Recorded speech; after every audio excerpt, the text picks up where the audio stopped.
Hello there, my friends, and you are my friends. Don't know what happened there. There we go. Can't always have it all, can we? Welcome one, welcome all.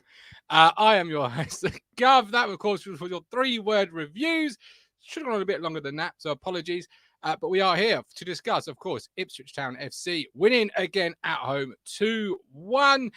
We need your help this afternoon. Get active in our live chat. Get active when the link drops. Have your say. Of course, FA Cup third round draw has also taken place. That is AFC Wimbledon or Ramsgate away. Chris McTaggart getting early bar for foul on Williams. Should have been 2 goals and a clean sheet. We'll watch on catch up. 2:30 a.m. too late for me. Still a happy Queenstown, New Zealand tractor boy. If you are watching on catch up, do comment for the algorithm. Of course, leave a comment. Whatever you're feeling, whatever you're thinking, we need to hear it. So do let us know. There we go. Just drop myself out there. Phil Blundell, welcome in. Philip Blundell, my dream didn't come true after all. Town player away at AFC Wimbledon on or 8th tier. No, he had a dream that we would play Norwich. Of course, that's not going to happen. Sharon Guest, Ramsgate is a lovely place for a visit. Biggest Wetherspoons in the country, right on the beach. Sharon dropping the early knowledge. Love it. Maybe in 50 years of watching Town, I don't think I've seen many better goals than our second. Yesterday, the fluidity and finish, world-class finish. Ashley can visit the famous scene of Only Fools and Horses and head to Margate. That's close by. JT, why can't the North Stand and Blue Actions sing the same songs? Obviously, a lot of chat on social media about this. Instead of competing against each other, it's the atmosphere will be something else if it were to sing the same songs together. Hit the like button, subscribe to join Talking Town. You can become a 5th stander. Hit the join button on YouTube or $4.99 Ko-Fi. Cancel anytime you wish and get access to the Discord, which is always and forever going off. Right, here we go. Let's bring in the boys and let's get absolutely rocking. Somebody get the tables. Hard truth are here, delivering the truth that nobody wants to hear. The Cruncher and the Media Mogul. With Cough as well. Welcome in. How are we doing? Good afternoon, everyone. Good stuff. Warmed up? As your feet thawed out yesterday. Oh, it wasn't that bad. It wasn't that bad. Me and my 12 layers got on well. You and your 12 layers. I had 3. Did I say 3? Yeah. How many layers for you, Rich? I think I have 5. 2 pairs of socks, me leggings under my jeans. It was cold, man. What's the problem when you try to go? What's the problem when you want to go to the toilet, Matt? When you wear too many layers and then you got. Yeah, I remember. Do you remember we played Spurs around Boxing Day? Oh, 3-0. That was cold. The 3-0. Snowed. And then Reading, when they went up with the 100+ points, they done us like 3-0 in a November game midweek. Yep. Mm-hmm. I remember that. They are 2 cold matches. I mean, yesterday was up there. Yeah, it was cold. Yeah, I had 8 on the top, 3 on the trousers, 2 on the socks. Next time, more socks because my feet were still absolutely. Well, I think it was actually colder, Gov. Well, you two didn't go on Wednesday. You were in the nice, in the warm. I think it was actually colder. It was colder yesterday than it was. Really? On Wednesday, wow. Yeah, it was that like damp. It was foggy, weren't it? Yeah, it was just bloody horrible. That's why we stayed in the Grey. You two got to come to the Greyhound. What a pub that is! Absolutely fantastic. We stayed in there as long as we could. It's too far from me. That's the problem. I have car park anxiety, so I was in Ipswich for midday. I was in the car park. You can get a taxi. You can get a taxi down to there. It's only a $5. Colin got a taxi from the station. £5. Oh, next time I'll grab it. Rich, you chatted to the Blue Monday crew? Yeah, Blue Monday. Stuart Jarrell as well, Matt. He was in there. Stuart Jarrell was in there. Me and Colin had a chat with him. Very white, man. Very Good idea. Very, very white hair now. Yeah. Like a snowman he was. But really nice guy. That's who kind of Donovan took over from, wasn't it? I think so. On ITV. I think so. Yeah, he was there for all the big. Yeah, we need to get him on the local show. royalty. He's been on. Yeah. He's not been on the show, but we have discussed obviously after the match reaction outside Portland Road. Me, Colin, and Stuart had a good conversation. That was really good. So yeah, we'll try and get him on the show. Matt Dunn said last Christmas we had Wickham away. The very next day we blew Oxford away. This year in the Championship we cheer us on at Leeds and then Leicester. Like it. Very different times. Very different times. It was cold, but we had a good first half. There was a song there, Martin. You missed it, didn't you? What was the song? Go back to it. Last Christmas. Oh. Last Christmas we had Wickham away. And let me tell you. Next day there you go. I just come back from my mum's. She had smooth radio on. I was worried that I'm going to get Whamageddon. I avoided it. I'm out. I'm still in the game. I'm out, Matt. I'm out. You're out already? I went to pick the kids up around the X's yesterday. Second song on the Alexa.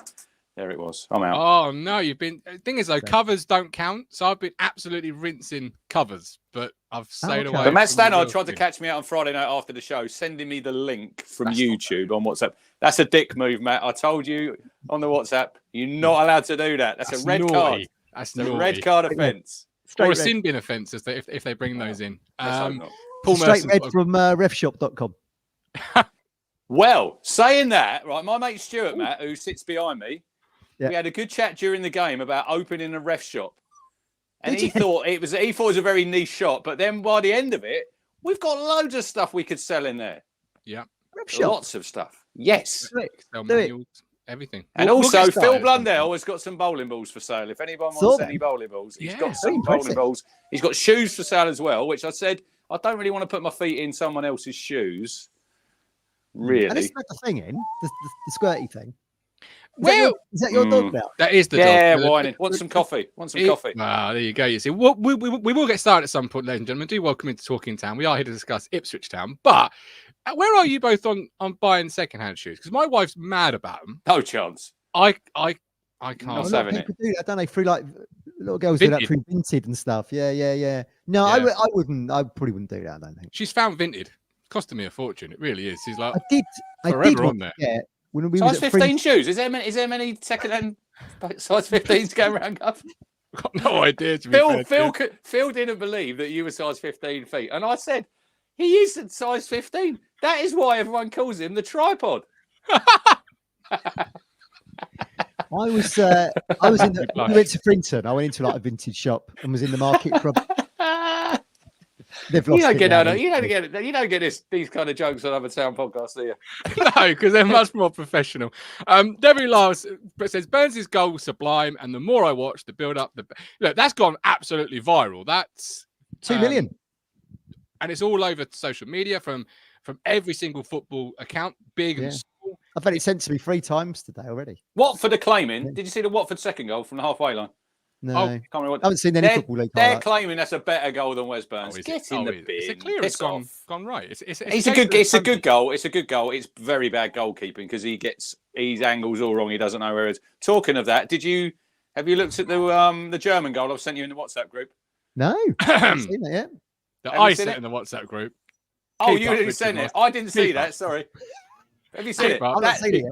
That's got to be match fixing at its very best. Playing out from the back, Matt, isn't for everyone. Watch the clip. Let me know what you think. I saw the one you sent, the Notts County one. That was unbelievable.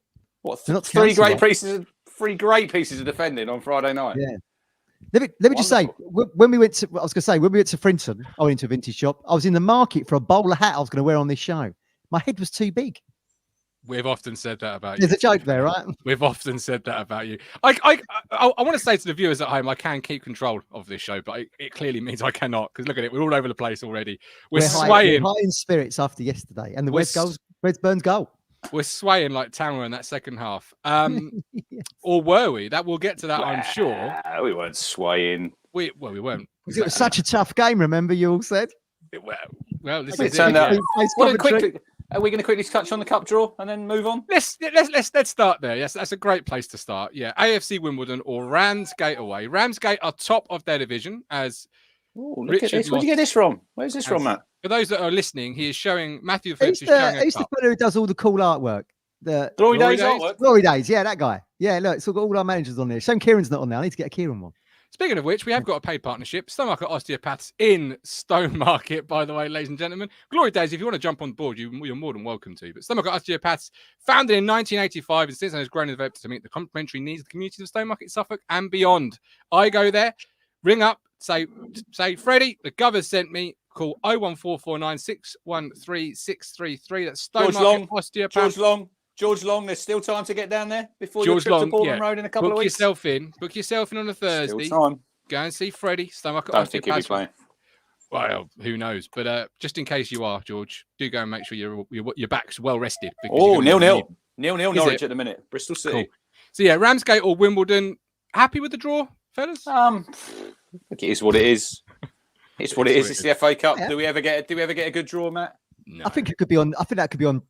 Well, certainly be on overseas TV because I think the Americans show every single game. But I think in the third round. But I certainly think it could be. You've got Arsenal, Ramsgate. Liverpool. That's Definitely. now done. You've got Sunderland, Newcastle. Oh, what a That's tie gonna be that now is. What a tie done. that And is. I think I can see Ipswich, Wimbledon, or Ramsgate being selected. There's no 3G pitch, Matt. 3G pitch at Ramsgate. Top of the league, aren't they? They are. It used to be that you couldn't use a 3G pitch in the FA Cup. That'd be interesting to see if that rule's still applicable No. for the third round. Who's it Barnsley played? Didn't the team Barnsley played that then went through because the Horsham. played? Horsham. Don't have a 3G. Yes, they yeah. did. It Yes, didn't they look like did, grass when I watched it. No. Yeah. It used A to be lot you of mud couldn't down use there those. on a Tuesday night. It'd be No. great to play Ramsgate, wouldn't it? Oh, that's fantastic. it I think they're similar level to Bracknell. Similar Let level. that dog Yeah. out, Richard Moss. Same. Waiting for coffee. Don't worry. Let the dog Same out. level. Our poor audio listeners, Rich. Same- All they're going to be hearing is crying. Don't worry. Same level watch as a Craig Norwich pod. Valley Paper Mills, Matt. Love that. Yeah. Who Craig did Valley Norwich get? Paper Wheels. Norwich at home to Bristol City. No. No, Bristol Bristol Rovers. Rovers. Crew. Bristol Rovers or Crew. Crew. Oh, Yeah. nice little Today. preview for them then in the next 12 to 18 months. That's nice. That's nice for them. Yeah. But this is what Cup ties are all about. This is where we should be playing AFC. Yeah, not in the league. This is where we should. Yeah, be playing. yeah. Yeah. Very heavy-handed stewards down there the last time I went, dressed up like they were bloody. Was well, Oh going yes, to remember war. the pictures. Going Yeah. to war, they were. it? Is this the like you see them at the station sometimes? Land sheriffs. Well, That crew. I think they're hard. Like Not they sure were. land sheriffs, but there we go. Stephen Perry, it's a run out for our backup players. Good point. Obviously, Christian Walton. Yeah. Not that you never would have said that this time last year, but Backup player Christian Christian- Wilson. Yeah. Christian Walton. Sonny Aluko, the rare No. outing. Could be one of his final appearances for town. Here we go. Look, come on. There we go. Well, There's the since dog. when did dogs drink coffee? My dogs drink tea and coffee. Oh. Really? Yeah. We got Well, roast dinner later. We'll do a little bit of roast dinner for them as well. A bit of pork, bit of sprouts. Yeah, they yeah. Right. Ipswich, Okay. Coventry. First half. Let's start there then. So I want to start about, let's mention Walton. Let's start with Hadladke. Pretty He's intense. one and only saving the game, was it not, in that first half, Yeah. where it was Yeah. the left back with an absolute thunder. Well, back when he ran into that other his teammate. Oh, Wow. wiped him Stephen out. in. Great tackle. I've never seen that before, ever. That was That's hilarious. brilliant, wasn't it? He comes Stephen You in. always get the crowd, don't you? Way! That was me, you What know. happens? Over you go. Never seen that in a game ever. And I'm 34 now. Yeah. Like, He was proper sprinting in and just took him out, didn't he? it was. He- But it was a good save from Hadladke. Was it his only save of the game, Matt? Because I Yeah. can't remember. One There shot on being many target they had. Yeah. And if Chris Hall's mate, who's Coventry fan, told him they deserve to win the game, well, you're doing all right, aren't you? If you're going to win the game with one shot on target, and you know, try and convert your penalty when you get a chance at Portman Road. Matt Stannard, I loved how he got up and tried to claim a foul. It's like the bloke who's always offside always has his hands raised. Have you noticed that with goals? It's always the guy that's playing them onside that raises his hand in the air. Ref. Shit. Arms You're up, flags playing up, them you're offside. So, first half, second half. Start with the first half. It was very chalk and cheese, from my opinion. We were so good at Ipswich pride, McKenna's pride. Love it. This is like promotion crazy on this show at the moment. First half, very good, very fluid. Which goal do you want to start with first? Because the one that's talked Obviously about is the second. Obviously, the But do you want first one where you have to start at the start order. of the game. to- Go on, then. Go on, Rich. Talk us through it. Well, he's now 11 goal involvements, isn't he, George Hurst? Yeah. Yep. 5 goals. It's like Kieran said on Friday, for someone 6 foot. What? He's 6'3", 6'4". He's got the ability, Matt, to run in behind. When a lot of players of that sort of stature, they can hold the ball up, they can head it, but that's not part of their game. And you look at his goals. I think is that the third goal, probably at Portman Road at the Sir Ralph Ramsey stand in, where he's run through one-on-one. And I listened to his interview after the game with Brenner, and he's right what he says. It's all about keeping your composure when you're through one-on-one. Because like he says, when you've got one where it comes to you instinctively, you haven't got to think about it. You know, you just hit it and it probably goes in the net. Like that, he had a lot of time, didn't he? Running through. He's done really well, Martin, because he's got the right side of the defender as he's cut across him, so he knows he can't touch him. If he touches him, it's a foul. It's going to be a red card. It's probably a penalty. Yeah. And he just sticks it away, didn't he? Great through ball from Nathan Broadhead. And it was the start that we all... I never said drop him. I just said you have to have that conversation. I just said don't play him. But I think, look, it's the start we all wanted. I think that was 6 minutes on the clock. A little bit later than obviously on Wednesday. And it just gives you the start that settles everybody down. And it just warms you up a little bit because it was bloody freezing. It was. It was a great through ball from Broadhead. And Broadhead, Matt, had a sort of strange first half, really, because he was red hot with the through ball and some really good movement and key plays. And then he had the chance where you probably would have put money on him hitting the target at the very least. Yeah, absolutely. Didn't I was hit already the up. target. Just celebrated. Went a little bit off the ball a little bit in terms of things didn't quite come off for him. Little tricks, little flicks, little passes. Really sort of up and down first half from Broadhead. Yeah. No. I totally agree with that. And yeah, I was up. Like I say, I was up celebrating already. If there's one person you want one-on-one, is Broadhead. You think of all the goals that he scored for us, like, you know, the finish at Bristol City being one of them. But to not even hit the target was so un-Broadhead-like, wasn't it? But yeah, you could see he is sort of blowing hot and cold to keep the weather theme going in games. That was a lovely through ball by Morsey, Matt. That was. Yeah, it was really good. But like you say, he gets the assist. I mean, Burns was involved in it, wasn't he? He sort of looked like he was knocked out at one point. He looked like he was the first goal. Yeah. He got clattered, didn't he? Yeah, and I suppose the Hurst finish, you're right, Mitch, it was very similar to the other two goals he's got down there. It was a little bit more central. He's run a little bit more central, isn't he, other than because he's cut across, isn't he? Side of the box. But I'd no doubt he was going to stick it away, as I say. And I'd have thought the same for Broadhead, but he didn't. And look, we would have been home and host at 2-0 at that point. Yeah, absolutely. Pay out. Bet365 will pay out your money at 2-0.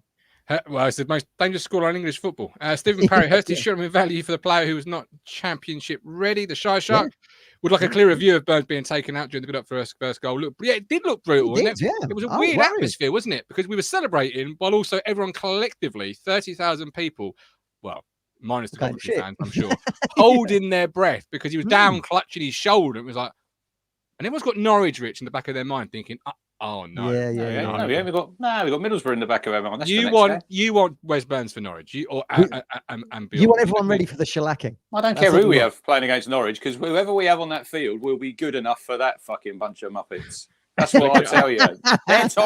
Their time is coming. The clock is ticking down.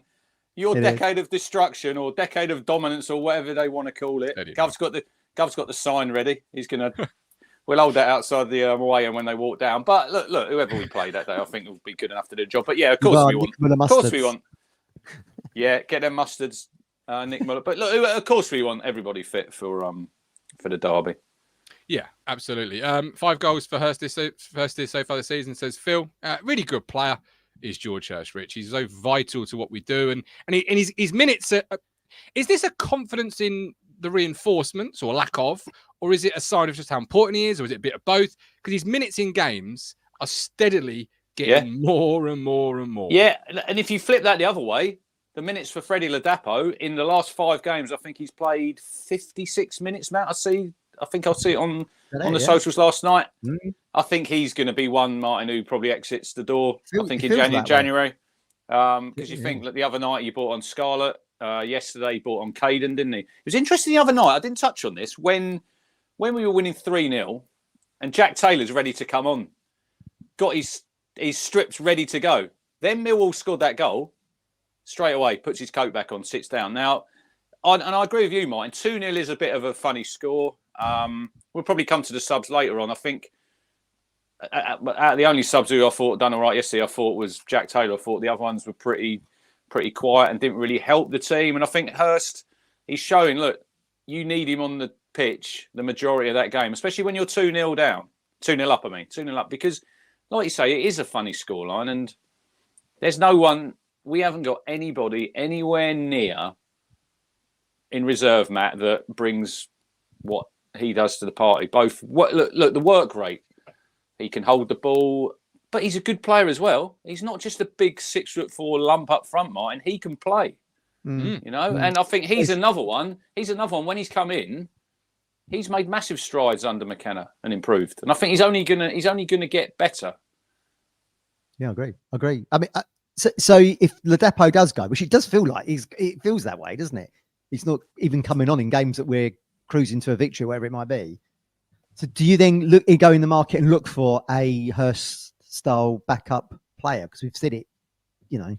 It depends who's out there, doesn't it? It depends who's available. It depends who's available. Like Martin said before, it also depends on a lot of people are going to come and they're probably going to look, Martin, and know that they're not going to be first choice, you know, unless an injury to Hurst. But if George Hurst gets an injury anytime between now and January, I think it wouldn't. I'm not saying we're going to struggle, but I just think whoever comes in, it'd be difficult because he's a very important part of that team. You know, the Stuart who sits behind me, he said yesterday, the spine of our team. You always talk about good teams, don't you, with a spine. Now we've got a good goalkeeper. I would say Burgess is part of that spine. I know Martin doesn't agree. I thought yesterday he was excellent.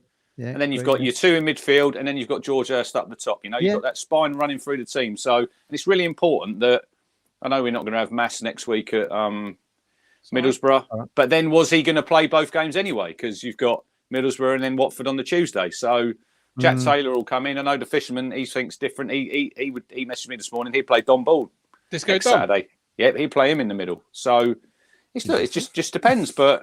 We've got plenty of players. It's a squad game. You're going to need all these players around sort of the Christmas time. But I do feel there was a little bit of a drop off when some of the subs come on. Yeah, great. Yeah, absolutely. And I think Ian Davis says great shame that Scarlett is not good enough. And for us, the future is now. Big signing in January, similar sign to Stewart from Huddersfield. That level, I think Rich is right. You know, and I've often said it. Players will look at the situation and think, you know, am I going to get the minutes? But they also have many players have that ego about them where they think they're the best and they believe they can dislodge any player in a football team. So, you know, it depends who you're targeting, Matt. It's not as you know, black and white as perhaps it looks from the outside. Yeah, maybe. I mean, you've got to be really careful who you bring in, haven't you? And this time last year, obviously, Broadhead and Hurst was on the radar, and you know they were signings that really helped us get over the line in the end. And we've got to do the same here. But by the same token, you've got to bring in players that are going to, you know, want to be part of this this team community, the group, as McKenna calls it. And you know, you when you get to such a critical stage, you don't want some kind of ego-driven thing like you're saying. It's a squad game. People are going to come in and out. You don't want the ego of someone to disrupt it. So it's got to be a really shrewd kind of signing. It could even be I don't know, it might not be such a huge landmark signing, you know, the marquee signing, but to someone who would fit into the mold for us and bring other people into play. But certainly I think the backup to Hurst has to be on the radar if we feel like Ladapo is going to be off and Caden's a different style of player and all that kind of stuff. So it won't be this player, but I still would look at Ellis Sims. I'd still kick the tyres and see what the situation. Someone said a great thing on Twitter yesterday. When he came on the sub, Matt, it looked like he was playing in jeans. But he put himself about. You could see you could see what he would bring to a town team, particularly under McKenna and the way we had you right. To be fair, and that had you right. He went to the same school as George Hurst for offsides, clearly, because he was forever offside. Even someone like Michael Smith at Sheffield Wednesday, not good enough. Nah, he's shit. Yeah, but someone in that mould is what I'm saying. He too old, not mobile enough. See, I still think it would be somebody of the profile that we've looked at previously. Because look at Broadhead. Yes, profile rather than the player. Yeah, like the Michael Smith profile. I'll be looking. I don't know if you could get him. He's on loan at Birmingham. I'll be looking at someone at Stansfield. I think he's a good player. I think he'd absolutely thrive under McKenna. He would. But different style of player to George Hurst, though. If you were looking at the backup for him. But you might not be able to get a replica of George Hurst. You might have someone who can bring like different things to the table. Ian, the other day, messaged me, Ian from the cricket show. Billy Sharp's available. He's playing out in the States. He's like for a loan move. Look, Billy Sharp, he was one of them players. I see someone on the social, and I agree with this. He's one of them players. Do you remember when his son died and he scored the goal against Doncaster, and we all stood up and we all applauded? And he's one of them players who you probably thought one day he could play for our football club, and it never happened. You know, been a really good player. He was obviously Sheffield United twice, scored a lot of goals there. Clubs, wasn't he? Yeah, yeah. Do you think Michael Smith's too old? He's nearly 40. Billy Sharp, I think. Where's Billy Sharp, stealing goals for England from a yard. That's what he's doing. We're rolling down the years. Where's Nugent? Billy Sharp, different level striker than Michael Smith would ever be, Matt. See, I would disagree with that, but I would say that for me though, the profile of Ace Smith as someone who can come on and hold the ball up and be a bit of a shithouse in defence and bring in Chaplin and all that kind of stuff is the kind of player I'd be looking at. But that's just my own. I think you're right in the sense of attribute-wise. Absolutely, maybe that's what we're looking. But I still believe this club won't deviate from its plan of bringing in players that are undervalued right now with a bigger trajectory to sell on. Because if you go to the Premier League, you still want players that are ascending. You still want players like Broadhead, better player now than he was this time last year. George Hurst, night and day between where he came in January off the back of a loan move to Blackburn to where he is now. I still think it will be a younger player like an Ellis Sims who's got that data behind him that suggests he's ascending rather than a Michael Smith who perhaps has reached where he's going to be. Yeah. And he isn't going to take that next step as it were. Because Charles says Gavin Law in the chat. Just looking at Scarlett. Scarlett's a player. I know he's a lone player, Matt, and he's not really probably had the minutes that probably he thought he was going to get. And I don't really see he's going to get the minutes. I don't see him starting any games sort of anytime soon. He'll probably play in the cup game. But he's the type of player who you could possibly, from a Premier League club, you could sign. I'm not saying at the minute that he's anywhere near the finished article. But under a coach like McKenna, someone like him, I think you could mould, you could improve. I wouldn't be surprised if in January it's a loan player. You know, I don't see us spending big money, boys. I don't really. So I don't think we're going to splash like loads and loads of cash because I don't think that's the sort of model that we want to build at the minute. I'll tell you the interesting thing. Yesterday, I was talking to Rich Chandler in the pub, and he said Brett's at the game today because he was there the other night, and his twin brother was there. Oh my lord! I looked up to the box. I had to take a double. Identical twins. Really? Yes. Wow. There he was. He's over for 2 games. He's seen 2 town wins. So fantastic. Yeah. There you go. He was in the director's box with Richard Chandler yesterday as well. He was in there with him. No, Rich wasn't in. No, he was sat above me. Sat above me. Oh, near the box then. Near the box. Yeah, he sits above me, and we're just alone. Wonder if he shouted, "Keep the faith." God bless Colin.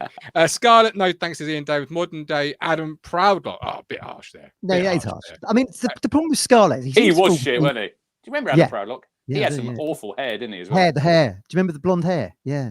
The problem I think with Scarlett is he falls between 2 camps, doesn't he? He's like, they want him to play this lone role, of which he probably isn't really suited to, and he's probably more. And in Portsmouth, you saw with Portsmouth, they put him on the either the right or left of a free. So then you're in kind of Caden Jackson territory, if you see what I mean. It's just he's not ticking any boxes, particularly in the formations that we are seeing McKenna bring to the forefront. Rax Max, who's next for up play? Akin Fenwa, Dion Dublin. There you go. Fenwa, I'd love to have the beast absolutely. That would have been good. Charlie said we need to start recruiting Premier League players like Twinzabi rather than inexperienced youngsters.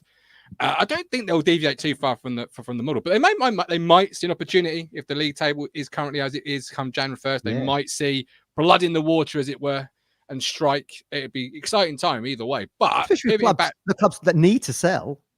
What did Ashton say? It's a seller's market in it, January. Yeah. But if you do want it, we spent the money, didn't we, on Stewart, as Ian Davis said earlier, to get us over the line. They might do that. I mean, certainly Broadhead and Hurst came as sort of players that could transition into the Championship with us. So it's the same. Is it the thinking is that these are players that are Championship ready going to the Premier League or Premier League ready coming out of the Premier League? I don't know. What's interesting is obviously they like George Hurst. They tracked from the summer. Jack Taylor, they tracked from at least January, probably earlier than January itself. So when they track a player, when they identify a player, they don't always, like George Hurst's form at Blackburn was, well, crap. Didn't deter them, didn't put them off. No. They knew what they wanted. They knew, they identified. So, I'm not saying Ellis Sims is the player. I'm just saying they will have a collection of data already on a host of targets. So it'll be interesting to see where they view the position of the market. But back to yesterday, the second goal finished by the Wizard of Wes Burns, the outside of the foot. It's a move that starts from the back. Rich, do we score bad goals under Kieran McKenna? Literally, if you at the minute have to pick, say, even 8 goals, Matt, for like they'll have at the end of the goal of the season. I mean, good luck if you're picking that, because nearly every look, it's gone from the goalie, hasn't it? You've gone Wolfie, then it goes into Morsey, then to Harry Clark, then the Chaplin ball. Look, Chaplin's a great, and I know the Fisherman's a bit critical of. He says Chaplin gives the ball away. That's what he's in the team for, to do things like that. It's not always going to come off, but that switch of play. Mick Mills has got a real bee in his bonnet. I don't know if you've listened to him, Matt, about because it's gone down as a Leif Davis assist. Of course it has, because it is. That he wants the pre-assist. I agree with him a little bit, because he's chipped a ball out to Wes Burns, right? Now, Wes is... Well, he has. But how do you agree with Mick? That's like saying Broadhead didn't get the assist for George Hurst because he's taken 4 or 5 touches before he struck it in the goal. Yeah, but he's played him into goal. Wes has got a lot to do there. And one of the main people in that move, Chaplin, great pre-assist.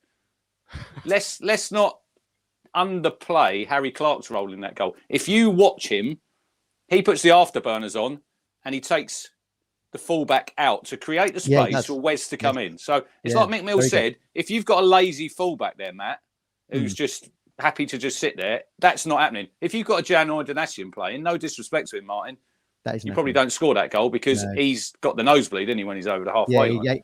Although we're probably going to have to, we probably might need him on Saturday, to be fair. He might come in on the bench. Because Brandon Williams did get a booking, by the way, Gov. I know you probably were outside the ground. I was. There you go. That's why my game finished 2-0. Don't know about your lot's game. My game finished 2-0. So Harry Clark, big role in that goal. And I thought, other than the penalty, which we'll probably come on to, I thought he had a really good game yesterday. He came in for a little bit of stick earlier in the season. Yeah. And Brandon Williams, he's been ill. He's been this. He's been that. He's at the minute. He's sort of that form Brandon Williams had earlier in the season. Matt has disappeared a little bit because he ain't been fit. He hasn't been playing. He's been ill. He's got knocks. He's now suspended. So he's lost Harry Clark's come back in, and I thought he's done quite well.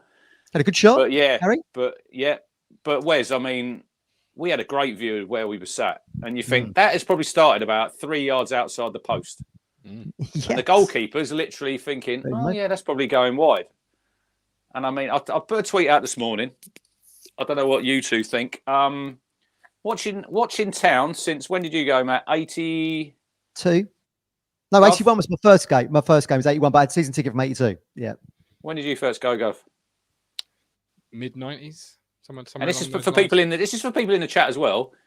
What has been your best ITFC goal live? Because that would be up there with a lot of people. It's up there. Wes Burns. It's up there.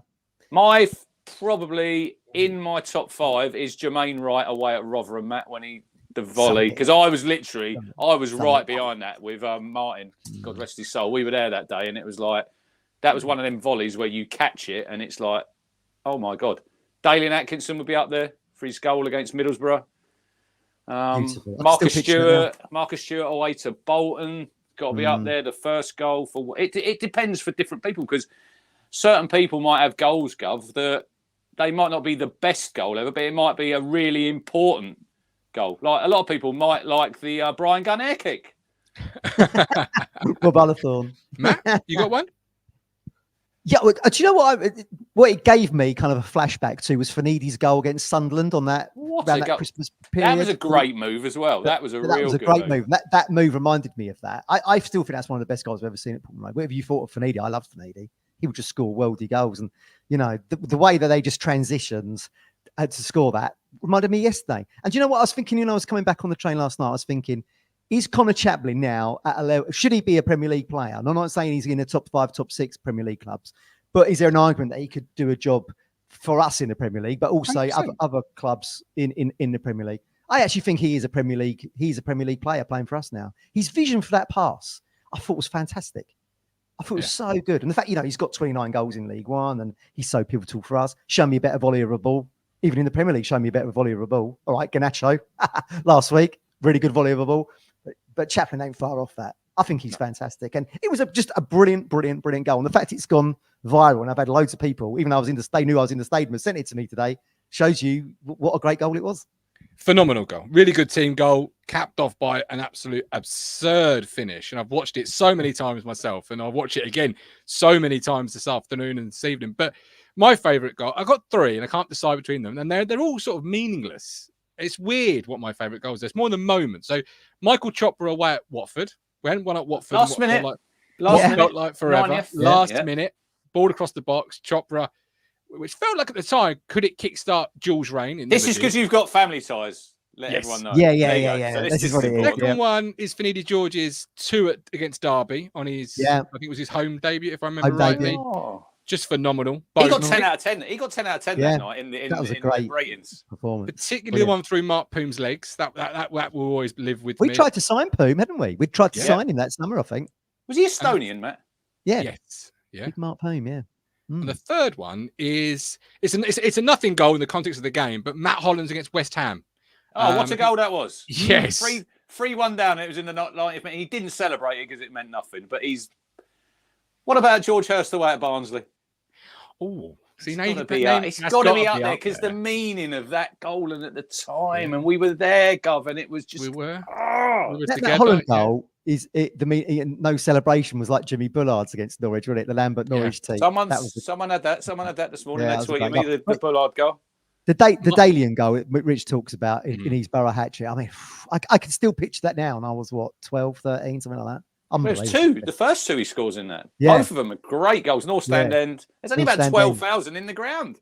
Yeah. The pitch is awful. As a defender, you got to love Tony Mowbray's goal in the playoff final because he literally just goes through the centre half. Nowadays, I'm questioning whether that's given. I can still picture that in Wembley, old Wembley. Yeah. Mowbray for me gets a better goal away at Blackburn that season. Yeah. A volley from 20 yards in the last minute for 2-2. That was a great goal. Yeah. Oh, that was a good one. Leighton Baines' goal for Wigan. My dad got up and applauded that. I think that's the best away goal I've seen. No, Matt Etherington in the playoff semi-final. That is a thunder. That's a thunderbolt. Thunder. No, Leighton Baines was great. I like Kelvin Davis's dive for that goal against Wigan because he was never getting it. It's like one for the cameras. Same for West Ham. Makes the goal, didn't it? He dives for Etherington's goal against West Ham, and you're like, you ain't getting it if you're 8 foot. That was a good goal. We played Coventry City when they wore their own old brown and white kit. You know, when they used to be sponsored by Talbot, Rich, it went into a T, didn't it, on their kit? And Danny Thomas scored right at the end, absolute worldie goal, and it won goal of the season. Did you know? I knew this. It was. I don't know how I know this. And the guy behind me asked me yesterday, and so did Colin. You know Coventry's song, Matt? Play Up Sky Blues. Oh, I know where you're going. Go on, I won't spoil the punchline. You know, don't you? You know. Does Martin know? Who wrote that song? Who wrote the song? Yeah, I didn't. He said it. Play up Sky Blues as we sing together. We will never lose. Jimmy Hill. What a legend. Jimmy Hill's a legend, man. He's behind having 3 points for wins instead of 2. Wrote that song. What a guy. Yeah, brilliant. Brilliant. So first half was really good. 2-0 up. Cruise control. Frank Yallop, by the way, if anyone wants to watch back on the Talking Town archives, he's been on the show twice. We need to get him on for a hat-trick. We get him for a hat-trick. Absolutely. Love Frank. Where is he managing now? Is he managing there was a new team, wasn't there? There was a new team. Monterey. No idea. Norman, Gov likes all Drilling's goals. Yep, all one of them. One. What was that off? When did it hit him? Because that was against Crewe away. Crewe, wasn't it? The block. During I don't think he knew where it hit him. He blocked it in. Let's be fair to Aaron Drillard. You talk about sliding door moments. He got hit the bar against Wigan. He says this every time. Would he become a great player? We'll never know. No, he wouldn't. In a parallel dimension, he scores that and has gone on to be a hero. No, and Martin loves him. No, I don't. Never. So first half, good. Second half, I think we were under the cosh. I didn't think it was our greatest second half. If the penalty goes in, different story. I think the bar's still rattling. Where are we on that second half? Because some have said it's really disciplined. It's game management. We're in control of it. Yeah, it's game management, disagree. isn't it? I mean, on, I think for the frustration, look, it feels like the job's done when you're going at half time 2-0. Not that, of course, McKennan's going to tell them the job's done. But I do, yeah, Steve's got it absolutely right here. I think we eased up. But I think when you do go 2 up, as we did yesterday, and 3 up against Millwall, and we've said the same things in the second half, that is almost become a training game. You're just trying to see the 45 minutes out. The decade of dominance is getting worse. They're 2-0 Bristol City 1, Norwich 0. Love Wagner's Guy Sports update from Rich there. I just think we're still trying to. I would just like to see us be maybe a little bit more direct in clearing the ball when we're just trying to. We still try and play it out, if you see what I mean. And then you start because what happened with the penalty yesterday? Wolfenden passes to Moulsey. Moulsey's running so quickly back that he passes him by. Someone has a shot. It goes out for a corner. From the corner, they get the penalty. So it all stems from the Wolfenden pass. I just wish they could maybe just lump it. You know, you haven't got to win the game. You've got 2 that's goals. the philosophy, Matt. We're not going to start lumping the ball about. That's how we play. That's how we play if we're winning 3-0 or we're losing 3-0. We ain't going to feels... suddenly start lumping it up the field. No, I get that. No. Well, having said that, we have scored. The Wes Burns goal has come from 2 long balls. Chaplin long ball across the pitch and Davis to Burns. He's hardly lumped it up the field. They're long passes. No. Not long Okay, ball. what I'm trying to say is don't take unnecessary risks when you're 2 up and just trying to, trying to get the ball out is what I'm thinking. Just because, as Rich said last season, what was our biggest problem? We'd shoot ourselves in the foot. And that's how the penalty landed yesterday. Look, this is a minor quibble. We won the game, so it ain't too fast. Yeah. But we did play ourselves into huge trouble to the corner to the penalty. But like I said to Mike this morning, and Coventry changed the shape. I still don't understand why Godden wasn't playing and Sakamoto, because they've been two of their better players. So they bought them on. Change your keeper? Change your keeper as well, was it? Was that the regular guy? I think he's a regular guy. But they've kept 3 clean sheets in the last 3 games, and they make changes. But then they've obviously changed system at half time. We are in a division where the opposition are allowed to have the ball and play. Yeah, exactly. Yeah. So I think that sometimes we just think that we're just going to steamroll these teams for 90 minutes. We have to realise as well we played on Wednesday, Wednesday night. If the referee blows his whistle 10 seconds earlier, we're all happy because we kept a clean sheet. I agree with you when I spoke to you last night, Matt, about Kieran after the game. And I do think the atmosphere was a little bit flat yesterday, but I think, look, a lot of it's freezing cold as well. That's true. You've got to take that into account.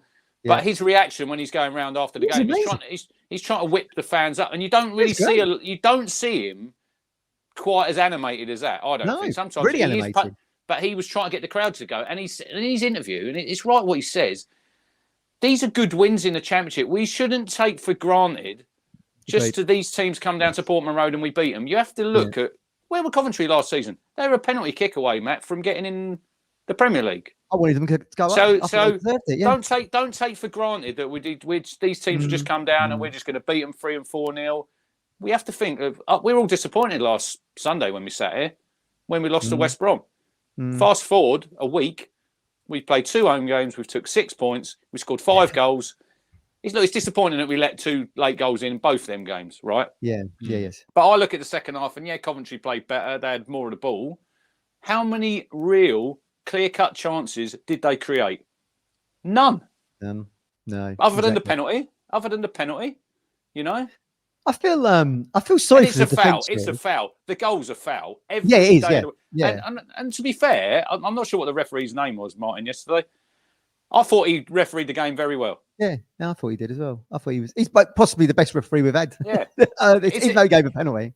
Because I think people said the penalty, it's not a penalty. If you watch it back, Clark does catch him. I know it's the way that Sakamoto falls down. He's a little bit theatrical. It's a foul. It's a penalty. It's a foul in the box. The foul in the box is a pen, isn't it? But I see someone commenting on the show last night on the YouTube about saying, what goal difference could make a difference at the end of the season. If we're worried about goal difference at the end of the season, we're going to be right in the shake-up all the way till the end. So look, we'd all like to keep a clean sheet. I get that, and they're probably a little bit frustrated, but Gov thinks it's 2-0 anyway, so I'm happy. Yeah, on that point, I felt sorry for the 2 defences and keeper on the back of those goals because they were just sort of like half-assed goals, weren't they? Really? I mean, once one's that little volley that the Mill guy scored, and then we can't say that, Steve. We can't say that. Penalty scored plus the second goal, and it was a draw. Well, it wasn't. Town won 2-0. That didn't happen. And if they'd have scored that penalty with 20 minutes to go, we could have gone up the other end and scored another goal. So that's an irrelevant. That's an irrelevant comment. That's irrelevant. Granad Will should be a bike. Exactly. Yeah, that didn't happen. Exactly. Oh look, if Broad had scored that shot on target, it could have gone in. Because if we were watching the highlights last night and we watched the West Brom Leicester highlights, West Brom, they'd love that throw-in back that they had there right at the end of the game where they've piled everybody forward and then they've literally got caught on the break in the 93rd minute and you're drawing 1-1 at home. So football is a game of very, very small margins, Matt. You're right. Exactly. And you just have to compare West Brom with us to Leicester yesterday. They look like an iron curtain against us. We'll still be there now trying to score. And then look what Leicester happens yesterday. So, no game's the same, is it? No. Ian Davis' expectations are so high currently, which is great. Loving it and still can't believe it. But teams will suss us out a bit and play us accordingly. It will get tougher. And the fixture list is getting tougher through December. That is an interesting point because we are a bit of a first look for a lot of clubs in this first half of the season. And then you've got to play everyone again. But you have to think McKenna and Pert and co have got plan A. That's plan A. They know that. If we're thinking that, they're going to know that, aren't they? So, I mean, there's obviously got to be some kind of... So we've had 19 games? Yeah. 45 points. I mean... It's unbelievable. Could you imagine that in the summer? I said to Colin, and Botswana Blue was in the pub yesterday because he was over for the game. I said to him, so for me, this strikes a little bit like last season when there was Town Plymouth Wednesday. And we needed a great number of points to get the top two. And if you look at the minute, and I think I said this to you on the phone last night, Matt. If you look at Leeds are going at 2 points a game already. Yeah. If this had been last season, I don't know what the league table was after 19 games. I think Burnley had probably around about the same points as Leeds did. Southampton are literally a point behind Leeds. They're just under that 2 point. Town and Leicester. So I think you're going to need 13 more wins. 92 points. Nah. 13 more wins. That's all you need. 13 more wins. It's quite interesting how people look at the league table because I got my mate Keith who's a Leeds fan and he messaged me today going, we're waiting for you on the 23rd and all that kind of thing. He said, your luck will run out soon, Matt. He said, forget Leicester, they've gone already. I said, hold a minute, we're 1 point behind them. Is that the threshold? Just a 1 point? But football's like I said, Matt and Martin, football's such a game of small margins because Leicester fans waking up this morning, if that game ends at 1-1, they've taken 5 points from 5 games and they're probably thinking, oh, look, the wheels are coming off. They're waking up this morning absolutely delighted. They've got 3 points and they're probably off on another run. That just shows you the margins are so close. And they are. Look, Leeds fans can say whatever they want. Leeds' expectations to Town is massively, they've come down from the Premier League. We've come up from League One with the majority of the same team. Are we? Yeah. So at the moment, are we the best ever League One side to go back into the Championship? Yes, we are at the moment, aren't we? As it stands, right? Not even hard, is it? And I say 13 more wins because it gets you to 84 points. And I can't imagine a situation where 4 teams. I think you need more than 84. I can't imagine. I literally can't imagine a scenario where all 4 teams keep up because of the quality they are on. You're playing. Yeah, because below those 4. I do get that argument. Yeah. The ability to take points off each other. You didn't really get that in League One, did you? No. And it's madness that you've got 4 teams that are literally, Richard said they're just under or above 2 points a game. Is it feasible all 4 keep that up? Probably not. The key is being one of the ones that does keep it up. That's the most important thing. Look, if we finished on 84 points and we didn't get the top 2, I think we'd be disappointed, but it'd be a fantastic season. Yeah, absolutely. Yeah, absolutely. Yeah. It was interesting to me when I got off because obviously I had to go with him yesterday, and a group of lads got off, like a family, and they were talking about the game, and they were saying, I just overheard what they were saying. They were saying, "Do you think it could be a curse if we get promoted this season?" No. Well, I mentioned that to you. Did they not notice you? No. Didn't know who you were. Like the bloke did. I was going in yesterday in the old it's going in from the through the old turnstiles, and this guy, probably about late 50s, early 60s, he says, I see you a lot on my telly.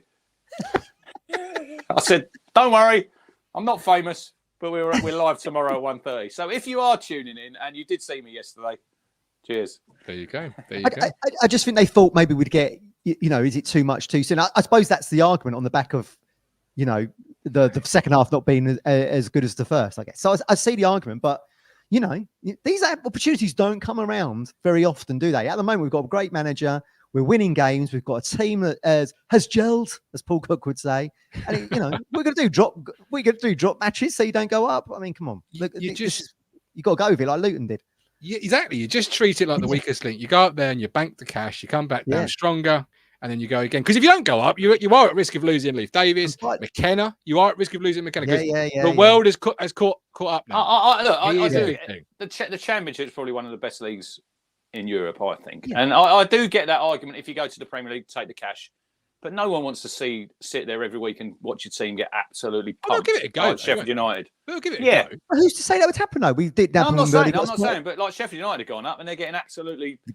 By Burnley. Yeah. And they're probably looking at. I said to you, Matt, that Derby's 11 points are probably under threat at the minute because Sheffield United are that bad. Heckingbottom's not a Premier League manager, is he? Matt doesn't like the name. Matt doesn't like the name Heckingbottom as a coach's name. No. But it's a northern name. It's a Ramsbottom. There's a Heckingbottom. If it ends in bottom, side bottom. Remember him, Yorkshire? Arnie and Ryan. Yeah, exactly. Andy says Leeds have a bad patch. We've got Ian to think we were mixing up the teams who come down. That's massive. The differential on budgets are enormous. Exactly. Debbie Lyle, don't all teams suss competition out as the season goes on? We can suss Leicester out, for example, as much as they can us. And I think the rest of the league will suss out the top four, and it'll be about consistency at this point. And the buffer we've got is such a huge thing. Well, we're the fly in the ointment right now, because what happens normally? The three that come down are normally back in contention as a 1, 2, 3 to go back up. Yet here we are with the investment, with the new structure, with McKenna, with all the players we've brought in, and we've got momentum too. So I mean, it's probably why we're capturing headlines, because we're mixing it in with the three that have got parachute payments, which is great. That's where you want to see Ipswich, isn't it? We are the party crashers. I'm going to bring in Phil and Steve very soon. Before I do, I've got 2 questions. I'll come to you first, Matt. We're 15 points above 6th place. Are playoffs almost guaranteed now? Yeah, 100%. Okay. Love that. Does this team look like it's going to lose games on the trot? It really doesn't, does it? No. Well, no, it certainly doesn't. And Rich, you mentioned the substitutions. That's the kiss of death then. Yeah. That is not going to happen. Believe. It's a Lincoln all over again. It's only Lincoln. Don't worry about it. It's all good. Norman says, you've got to have a run of games. We've got to have over to a really shit period. It's only Morecambe at home. Me and Gov can play in defence. We'd have to have a really bad period to drop down. Yeah, Norman, second half of the season, we have a number of changes to our first team, Twinzabi and a new centre back, new midfielder, and another quality striker. And Chelsea, we won't ever have this many points at this other season again. So we have an opportunity to get promoted. So let's take it. We've got to get there first. And the substitutions yesterday, you weren't overly thrilled, I'm gathering. Rich, talk us through it. Well, I didn't think so. The first two were obviously Harness and Amari. Amari hardly got in the game, did he? I think he had a couple of touches early on, and then he didn't do a lot. Harness, I didn't think was great, but he's been quite good. I think off the bench, Harness this season. He's probably surprised a lot of people. I thought Jack Taylor was probably the best, and he played in that advance. He played on the left hand side, didn't he? The 3, because Harness went into the 10, and then Taylor played forward, out there. Didn't he? He got forward a lot, didn't he, Taylor? I thought he done all right, and that may be another I think. I'm not sure who mentioned him playing in the 10. Was it Phil? It's been mentioned before. Past shows. I think he's probably got the ability maybe to. And Kieran does like that. He likes that players who can play in multiple positions. But Jack Taylor next week, I think, is a very big game for him because he's probably been a little bit unlucky he played away at West Brom, played away at Southampton, come in. Middlesbrough away next week. I think it's a really big game for him to stand out and say, look, I'm a good player, because he's going to be needed in January because Luongo's going to go away for probably the month. Yes. And Jack's going to be in there. I think we've got Leicester in there. And I think in January, have we got Sunderland in there as well? I think at Portman Road, even though they're struggling a minute. There's one player I would love to sign in the window. It's never going to happen. Jack Clark, all day long. I would be... If Town got to the Premier League, right, if we get to the Premier League, he's a type of player I would... I know it might cost quite a lot of money, Martin, but he's another young player. I think he would thrive under someone like Kieran McKenna. Sunderland? Yeah. Agreed. Yeah, agreed. Yeah. Whereas people who say Sammy Smodics, I know he's signed a new contract now. I'm not saying he's not a good player, and I was surprised that he's probably Town never sort of visited that when he was at Colchester, Matt. But he's at the other end where he's 28, and he's a player, if you signed him, which we won't now because he signed that new contract, and he probably would have cost upwards of 10 million, who you've got no real resale value after that when he gets to 31, you know, whereas Jack Clark, he's a young player. I think, what is he, early 20s? He's probably one of the best players, I think, in the Championship. He's a player you've got a big upside if you could sign him, and he was obviously at Leeds, and then I think he went to Spurs. He went to Spurs, didn't he? I don't think he didn't really play a lot there, and he's obviously gone to Sunderland. But I think he's a type of player, if we do get promoted, that you could... Because I think sometimes, Gov, if you see these teams who get promoted, then they can sort of cherry pick them better players who are playing for some top-end Championship teams. What's the fella that was on loan at Sunderland last year doing these days? He's injured. The lad from... Yeah. I think he's been injured. I don't think he's played this season. But obviously he was a big Diallo. Steve just messaged me back now. But he was a massive part, wasn't he, last season for Sunderland, and he showed that he probably was one of the main players that carried them to the playoffs. And he's probably another one, and he's another one, Gov, who Kieran know all about. Yeah. Yeah. You know? I mean, you talk about someone like a Smodic, or I see Steve's putting our little chat before he comes on, Elias Chair.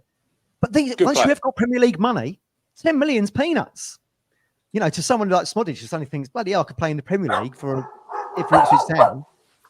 You know, their agent would probably try and force through that move. Do you know what I mean? So it's interesting because you could see some real financial flexing, couldn't you? Flex, right? You know, because FFP, but you've got a 3-year projected window, so you could, if you view you're going to be here for 1 year, you could really go all in, chips all in the middle. I mean, look at the money Bournemouth. Look at the money Bournemouth have been, you know, throwing around in the Premier League. They had 3 sides to Dean Court going back a decade ago. 3 sides. Yeah. Do you know what I mean? So our record is what, 4.5 or something, up to 6 with Serini. That would be blown away in the first week of the summer, I'd imagine. If you maybe we'll get that. Maybe we'll get that friendly against Lazio then. I was just going to say, don't take friendly as part of the deal. Whatever you do, like whatever you do. We'll bring in Steve. Steve, welcome in. What's your thoughts this afternoon? Town of flying. Hiya. Guys, well, realistically, I just look at the 7th place. I don't look at 6th. They were 17 points clear of 7th place. You know, so it's like as good as 6 losses before you're not in the. You know, that's if everything goes the other team's way, and they're all beating each other. So you're probably talking that the playoffs are pretty much guaranteed as of now. You know, we've still got to keep working and there's no reason why we can't. You know, there are teams out there that people still go, "Oh, these are our games." Well, they are. But a lot of them we played away. We got to play them at our patch. You know, like Southampton coming to our patch. That won't be as hard as Southampton away. I don't think it will. You know, because, and also Leicester, if you look at them, I watched them the other night. Teams look to have figured Leicester out. You know, like Sheffield Wednesday, even West Brom the other night. You press them hard, they don't like it. They like time at the back where they can build up slowly and then hit you. If you run at them, they panic and they make all sorts of mistakes. And that's where a lot of West Brom's goals came from. You know, a lot of West Brom's chances came from. And I don't think Leicester was brilliant. I think that should have been a draw. It's just for some reason, West Brom in the last few minutes decided to go all like attack and forgot about defence. I'm thinking like, that was not Carlos Corberán. That proved to me a point wasn't good enough for either of them. West Brom wanted 3. Otherwise, I don't think if he was comfortable with 1, because I don't think 1 point helped West Brom, you know, because the chasing, he's got to play first, and if the chasing pack wins, they drop out the playoffs anyway. So he wanted 3 points. So I think he went a bit gung-ho, which didn't help them. And then they got caught, and then it was like 2. It ended up being like 2 on none, 2 on the goalkeeper. You know. But I think Leicester are gettable. I think Leeds probably to me are probably the best side so far in the league. Leicester are gettable. Saints are they've got good results, but again they can be a bit finicky at times. You know, occasionally winning 1-0 and other teams hitting the post. For me, I think the outstanding team right now is Leeds, and that's the biggest threat. I'm just glad we've got a 7-point gap and we only have to play them once. You know, but looking at the window, I do think it's probably more like, you know, people saying we're going to spend money. I don't think there's a lot of money for us to spend, you know, not necessarily in the bank. I'm on about that we're able to spend FFP-wise. Because we've got to be careful that, you know, we don't spend too much and it doesn't work. And then we're like, oh, we've got to start selling next season because we've no choice. So I think we're probably going to look at loans with a view to buy. We got one big asset. We got one big asset though, Steve. I think Mark Ashton did reference it in the forum. I think they didn't spend that much money in the summer, so we might be able to push the boat out a little. We've got one massive asset that I think whatever happens, he'll be playing in the Premier League, is Leif Davis. And at the minute, you look at a guy there who's got what, Steve? 9 assists. I think he got 13 last season. He's going to be upwards of 20 million now, I think. Oh, he's right now, he's ahead of Kieran Trippier's all-time assist record for a defender. That right now, he's ahead of that. So if he can beat Kieran Trippier's long-standing all-time record for a defender, I think it's about 16. Yeah, then we've got more. It could be a more than 20 million per player. Because look at Kieran Trippier, he's still going for 40, 50 million at his age. You know what I mean? So it's not. They don't necessarily pay for what he's doing. They pay for what they think they can get out of it. Yeah. They might buy. They'll try and get it for as low as they can. But we'll look at it and say, well, yeah, he's doing this now, but what's he going to do in 3 years? He could be an England international in 3 years' time. So we think he's worth a bit more. But I think we've got more than one asset. I think Brody's worth more than what we paid for him. I think Hurst is worth more than what we paid for him. You could argue Wes Burns is probably worth a hell of a lot more than what we paid for him. Chaplin's probably worth 800. Yeah. That goes all over the squad. But I don't want to look at it as the fact that we have to sell players. I want to look at the fact that I think we'll go into it not wanting to sell players, and we look at it and say, like, well, maybe we can do one and a half million in League One, 2.5, 3, maybe 4 million in the Championship. You can do more than that, Steve. We could, but is it worth taking that gamble? But what's the gamble, Steve? Because you can make £13 million loss FFP for 3 years, right? Yeah. You ain't signing a player for what is 10 million. That is gone straight away. Always is. You look at every Championship club, 10 million is wages. Always has been. Yeah, all right. So, what my point was going to be, you're not going to spend nigh on nearly £40 million on a player in England's second tier. That's never going to happen in a country mile. You protract it over the life of the contract as well. So you sign a player for a 4-year deal, you protract it over 4 years. So if it's 10 million, it's 10 divided by 4. What I'm saying is that's front loading it, on the hope that it eventually gets you to where you want to be. Now, that's all fine and dandy if you get there. If you don't get there, then by the end of the 3 years, you end up doing a Derby or a Reading or a Luton at the time, or whatever team has, tried it, Sheffield Wednesday, and it doesn't work, then all of a sudden a fire sale comes, and that's when the prices suddenly start falling down to next to nothing because they know you've got to get rid of them. I don't want to be in that position. I don't mind front loading a bit, knowing that we've got Leif Davis to sell. Yeah, I don't want to be going all out buying loads of players at gargantuan prices. Yeah, when we can get other players who are just as good, and I trust the recruiting department. They've not let us down yet. Every single player they've identified, has come a good. I know there's going to be some. Raheem Harper. I know there's going to be some that's going to. We're going to. But if you look at the pluses and minus column, we're well ahead with the profit and loss on a trading basis. So, and that's all Mark Ashton's looking at with the recruitment team. If we're well ahead on the trading basis of what we've lost out on, then we'll carry on down that route. And I do think we'll push the boat out a bit more, but I don't think it's going to be. We'll probably look at players probably similar to Broadhead, Premier League players who are not getting any game time, who have got quality, who've got talent, who you probably could turn around and say, well, I'll tell you what, we'll bring you in here. You'll start a few games and you'll play 30 minutes when Hurst is knackered, but you can come, and they'll do that because they're not playing anything now. The likes of Diallo is a good show. I think United could sell Diallo. I think we'll have competition from Sunderland, but right now we're a better pull than Sunderland any day of the week. And if that's the case, a player like that, we could go like Philogene, 5 million. We could do that. That's not a problem because he's going to have the value himself. Now, if you're buying a player at 10 million, you don't know he's got the value to sell on for. And that's the model I think we're going on. We're buying players, we're prepared to spend because we know that player long term will have value. And that's why I don't think Smodic, Holland's got no value for us, has he? He's no value for many people because you're going to buy him for 150 million. You're not selling him for 150 million. So that's where so just to be clear, is that a no from you for Erling Haaland? No, it is. It's a joke. It's like turning around when we were in League One saying we're going to buy bloody Mbappe. Have a laugh. Come on. I know and people think Northerners are stupid, but we're also tight as well. The bottom of it is we've got a I think it's a fair point. We've got a process, yeah, and we've got a way of working. And I don't think because we've got a bit more money and we're able to spend a bit more, yeah, we massively deviate from that because that's where problems can lie. I think we know what we're doing and we're doing it well. Let's just continue because there's a plan, isn't there, Steve? There's a plan, and they'll just stick to it. I was talking to a Saints fan yesterday, and they're going, "Oh, well, you're going to drop off." I said, "Based off what?" He said, "Yeah, well, you're going to drop off." I said, "Yeah, but based on what? Tell me something that bases that on." And he couldn't. He ended up stopped talking to me and blocked me for some reason. And I just said, at the end of the day, yeah, we've come up from League One. You had £100 million head start, you Leeds and Leicester, yeah, we're second, yeah. I said, how based on that, all you're going off is we've got more money, we will spend more. I said, he mentioned Man City and Newcastle. I said, yeah, but he didn't mention Manchester United or Everton. Sometimes it works, sometimes it doesn't. Sometimes it's not all about spending money, it's about spending money wisely.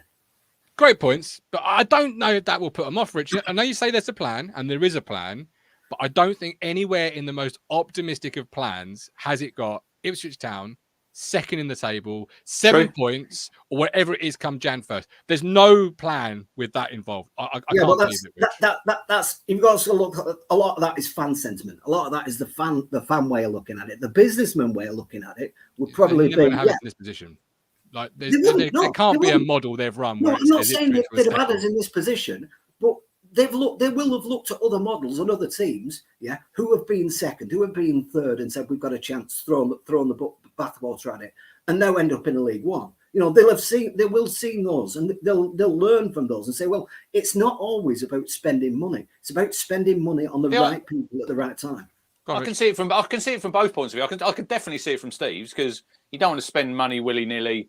Doesn't work, and then further down the line. But the other, on the flip side, and I agree with you, Martin, you might not ever have another chance of being in this position. We obviously hope that we go up, but if we don't know if we probably 45 points out after 19 games. This is beyond anybody's wildest dreams. So I do get that where you might be able to push the boat out a little bit more.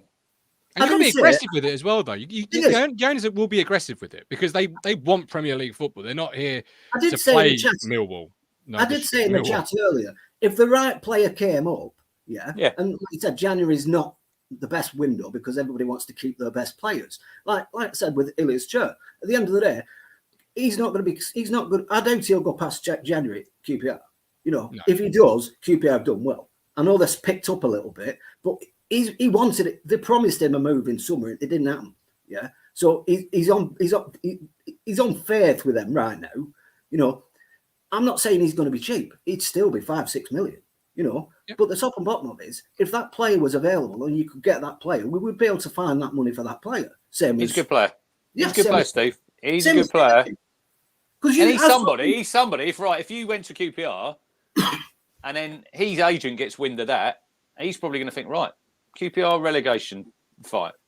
Ipswich Town, I could be a Premier League player in 6 months' time. Absolutely. I watched that QPR game. QPR were on the back foot. He comes on, they win.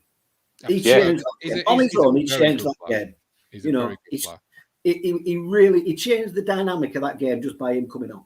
You know, so he's the sort of player. Have we got that at the minute? A dynamic player who can come on and change the game? No, but we've got Broadhead who can do it. But if he's not there, Harness. I don't think Harness can change the game. He can be involved in the game, but he can't on his own change the game. We didn't. He was involved. You know, someone had to create something for him. You know, he's not one of those people like Broadhead who can just get the ball in midfield, run at someone, and create something magical. And I think we lose that with Broadhead. He did get 3 assists against Hull, didn't he? Was it 3? He did the other night. He done a bit of magic the other night when he done the quick feet. I see what you're saying, Steve. I do kind of agree with you. But I'm about consistently, not just in the odd game. Yeah. I do get that. Yeah. Broadhead, I know people dig him out, but he's consistently one of the most creative players. Yes. I think there were too many back heels and, you know, Pele Brazilian like things yesterday. I think we need to keep it a bit more simple, and we'd have got more joy yesterday. That's confidence. That's confidence. It is confidence, but it's bloody annoying when you're watching it and they're trying to do a back heel on their box. Yeah, absolutely. Steve, we appreciate you coming on. Look after yourself.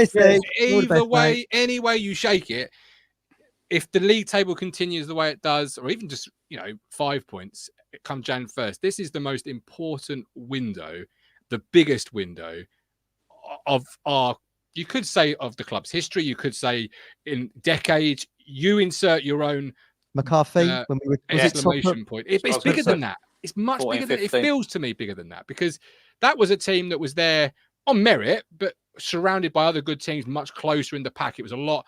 Yeah, there's more risk. You're in pole position right now. You are in. Go and grab it. There's blood in the water, and because you're there on the cusp. 7 points is a fairly big gap, and it's just such an important window. Any way you shake it, because. And we'll bring Phil in shortly, but the grains of sand on McKenna's time here is ticking ever so faster because of the way we're playing. That egg timer is ticking.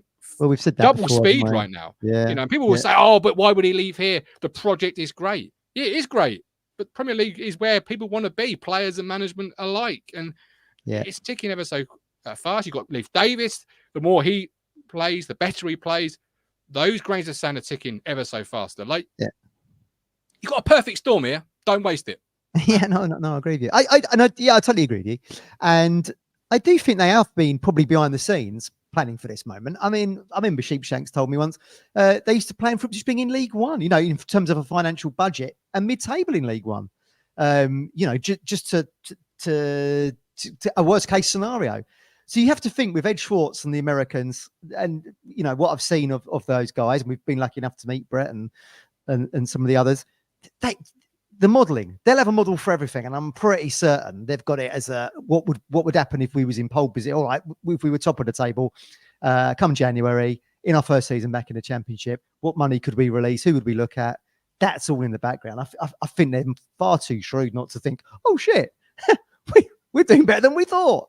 Behind the scenes, what they tell you in the interviews and what you see on the website is the fan-friendly, humble thing. Behind the scenes, they're looking exactly on those kind of schedules. They have 100%. To be. And they're obviously where the money comes from, in terms of a pension part, that also has other things that it manages. Rich, this will be an ownership that we all saw the supercomputer recently come out. Ooh. They'll be having their own computer simulations where they're running every single possibility, an injury to so-and-so, a suspension to so-and-so, this, that.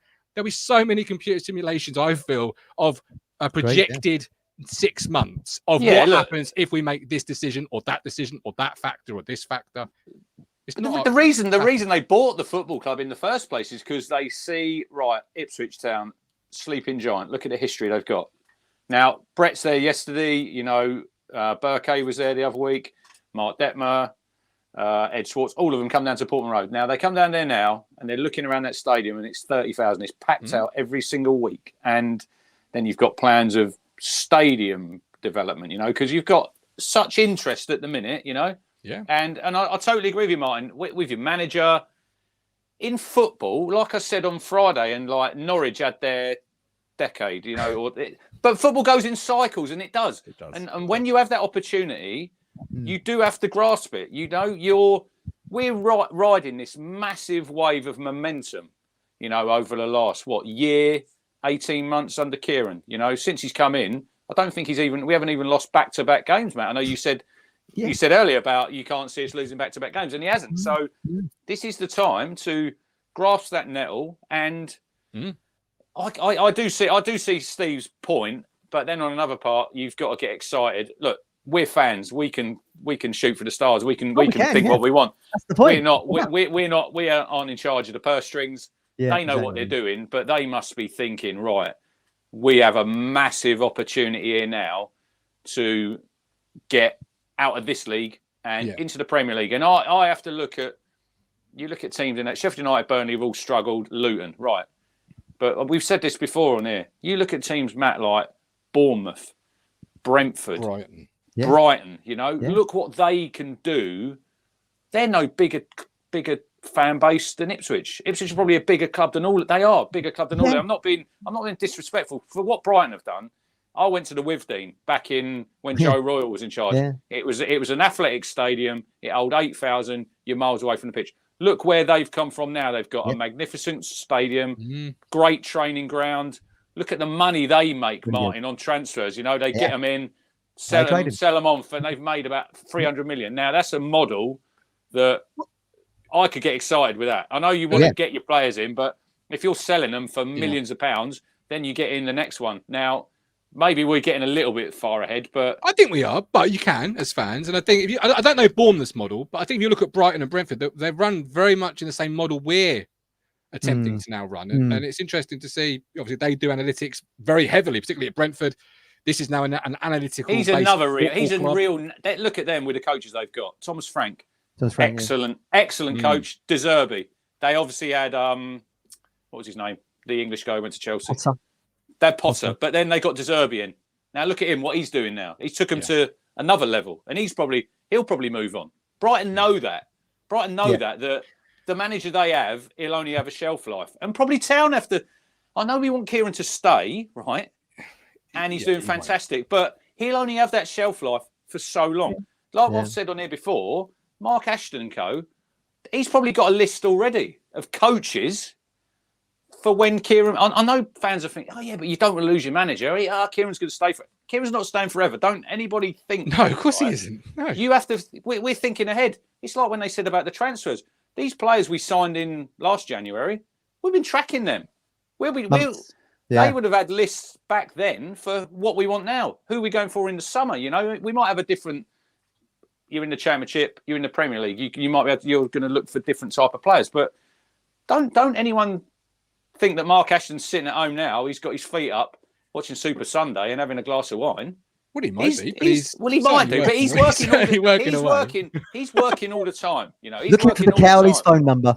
I tell you what, we need to take a moment, I've not got it. We are an analytical-based football club now, but we need to take a moment to celebrate where it started, and that is Lee O'Neill finding the Windows 95 package all those years ago. That was the turning point. You know, I remember. Right. This is going back. I've done a little bit of work for Town as a scout, right? And I was doing it, and you weren't allowed to criticise the club. This is before Talking Town, and I've got my tracksuit, and I've gone down there. Because I was coaching when I was like under 8s, under 9s. Then I put a tweet out.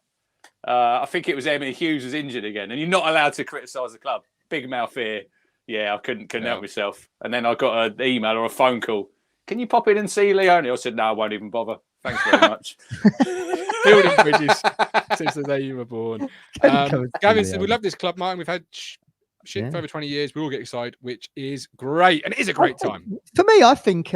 before we bring Phil in, for me, I think those clubs you just mentioned, your Brightons, Bournemouths, Brentfords, I think how they've all transitioned over those last 20 years. I seem to recall the Brentford then chairman saying what we had done in the Premier League to finish fifth and mix it up into Europe was an aspiration that they had for themselves. So I think that Burley team that did so well and came so close to getting to the Champions League, I think was probably an inspiration to a lot of clubs that they could, you know, transition from where they are and follow the same kind of blueprint. That's the bloody problem. You went to Griffin Park, didn't you? You were there on Boxing Day, Gov. That was a shithole. They've got a lovely new stadium now. You know, this is what happens when you get things right. And look, Bournemouth, probably a little bit different because they're still playing at Dean Court. I think what's that old? 11,000? 12. But don't anybody think that when Eddie Howe was there doing a great job, don't think that they got there on spending 50p that he'd found down the back of the sofa. They'd spent some proper money, you know. The Bournemouth fairy tale wasn't a fairy tale. There you go. Fair play, didn't they? No. This is a fairy tale. Bournemouth have come from the bottom of League Two. It's a fairy tale. They haven't done it spending a couple of quid here and there, have they? It's a Disney film, isn't it? It's a fairy tale. Brentford is a very good comparison, though, because that Thomas Frank, like McKenna, came through the Dutch youth, national team, the Netherlands national team, youth team. So, you know, again, someone who's done really well, come through a youth setup. We're miles away from Charlie Kirk, aren't we, at Crewe? Was it Charlie Kirk is his name? Charlie Kirk? Yeah. We're a million miles removed from those windows. He was a good player, though. I'm not saying he wasn't. But we are. We're a million. But same for Wolves when they won League One, and look at them now spending X amount of millions on players from South America. Hopefully that's going to be us very soon. What was Steve's player that he wanted all those windows ago? Alex Gilliard. Again. He's miles starring. away. When I watched I can't remember. Just do a quick Google search for me. I always see him pop up on the League Two. I think he scored a few goals this season. Must be probably a good player. Yeah, Bradford. It is Bradford. There you go. He's at Bradford City. There you go. Big club. Graham Alexander.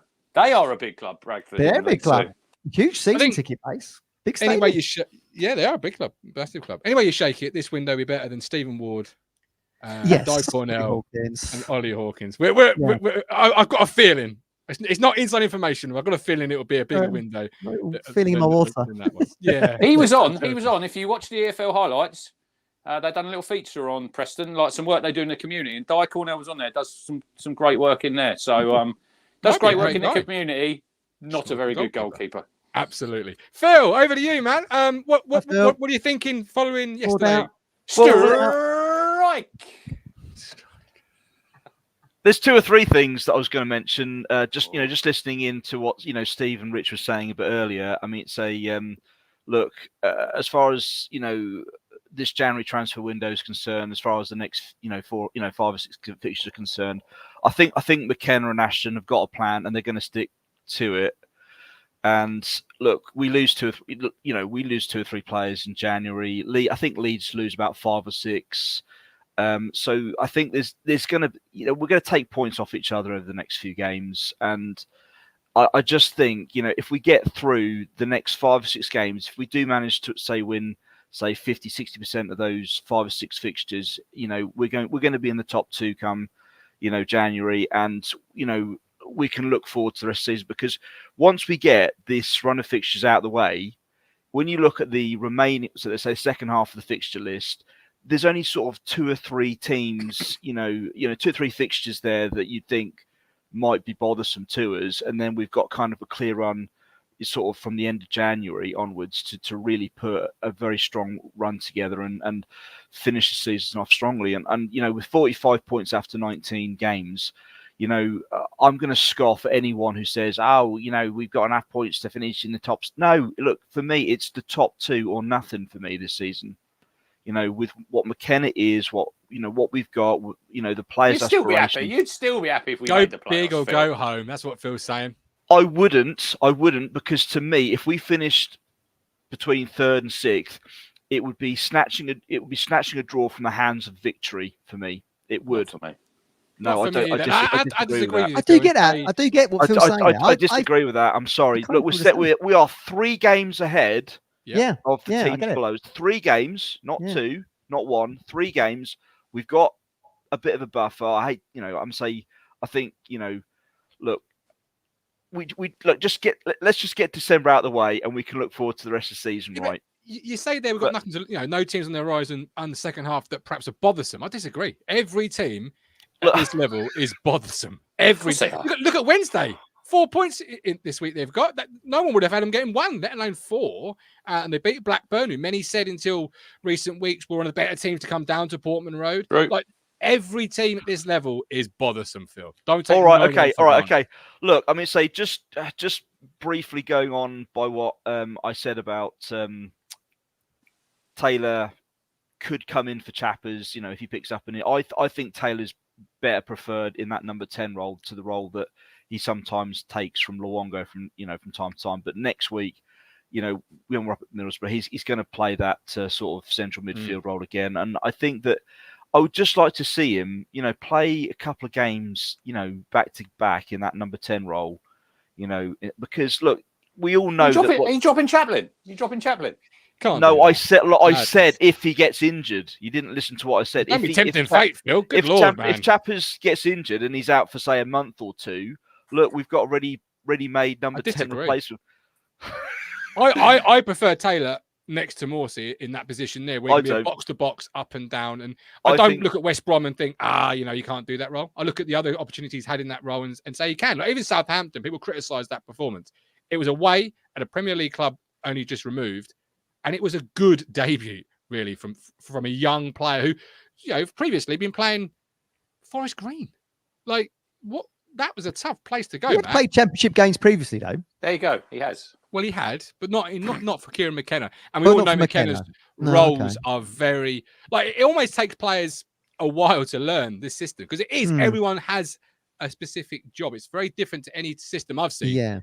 At Portman Road or other areas where it's not just a plug and play situation. It's Steve Steve We're playing Kevin Foley. We're not playing Kevin Foley in centre midfield, are we? That's my point. Steve made an excellent point that I hadn't picked up Forest on this season so far, is that, he spotted, say, that press, we've played what? I'm say the away games we played in and not won. So Huddersfield, Birmingham, Rotherham. Look, say Steve's absolutely bang on when he says, when teams press, all right, okay, we struggled against Huddersfield because they pressed us fairly high. Even I noticed that. And we struggled against Birmingham because they did the same thing, right? Okay. Now, I'm not saying we'll do the same thing against Leicester because we play in a particular style of play that we don't necessarily press. But what I saw yesterday, for example, is that we did play fairly high in the first half against Coventry, and we did try and close them down. I'm saying, looking at Burns, Hurst, and Brody, they did the hard work off the ball, and we were closing them down fairly sharpish in the first half, and it was working. It was effective, I thought. We were pretty slick at times, and Coventry just really couldn't get a foothold of the ball. And I think if we played that in the second half, we would have comfortably seen it out maybe 3 or 4 instead of just the 2. But looking forward to January transfer window. We lose 2 or 3. Could we get 2 or 3 on loan? Maybe, perhaps. Have we got the numbers to make the absentees up? Of course we have. Am I happy with the squad at the moment? I think, we could replace 1 or 2. I'm not so sure that Fred will leave in January, but just talking about the play, talking about players, players like Jay Stansfield, I would absolutely love to see play at Portman Road. Having seen them, he's playing for a Premier League club. He's contracts for a Premier League club, and I think that he would fit the mould. How much do you think we'll get for Leif Davis? I'd say I agree with Rich.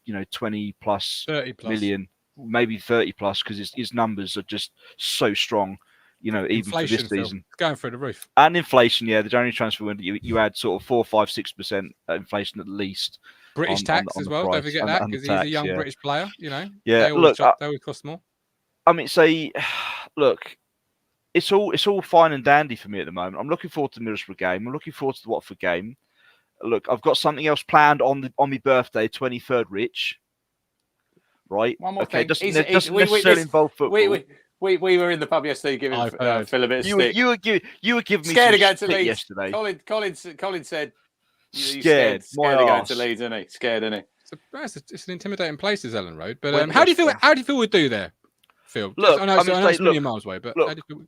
We'll give them a good game, right? Leeds are not the be-all and end-all, okay? And the table doesn't lie. We're on top by a fair number of points ahead of them, right, at this stage of the season, and that counts for a lot.